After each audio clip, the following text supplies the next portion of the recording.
এই দেখুন বন্ধুরা, গোটা মুগ আর চালকে ভিজিয়ে রেখেছি। এবার এই গোটা মুগ আর চালের আমি খিচুড়ি করব। চলুন এবার খিচুড়িটা আমি বসাই। এই দেখুন বন্ধুরা, জলটা ফুটে গেছে। এবার আমি এর মধ্যে এই দেখুন চালটা ঢেলে দিচ্ছি। চালটা আর গোটা মুগটা প্রথমে ঢেলে দিলাম। খিচুড়িতে দেওয়ার জন্য একটা আমি মশলা তৈরি করে নিচ্ছি। এর জন্য প্রথমে আমি গাওয়া ঘি দিয়ে দিয়েছি। এটা কোনো সর্ষের তেল কোনো কিছুতে হবে না।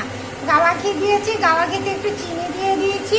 এবার চিনিটা এই দেখুন ফুটে গেছে। এবার এর মধ্যে আদা, রসুন, পেঁয়াজ, কাঁচা লঙ্কা ধনে করে বেটে রেখেছিলাম দিয়ে দিলাম।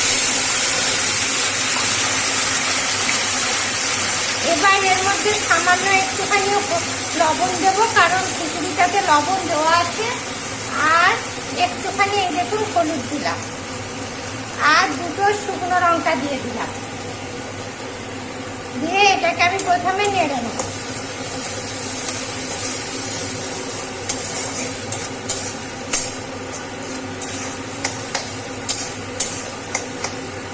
বন্ধুরা, মশলাটা ভাজা হয়ে গেছিল, এর মধ্যে মশলাটা দিয়ে দিয়েছি। এবার মশলা ধোয়া জলটা একটু দিয়ে দিচ্ছি। দেখুন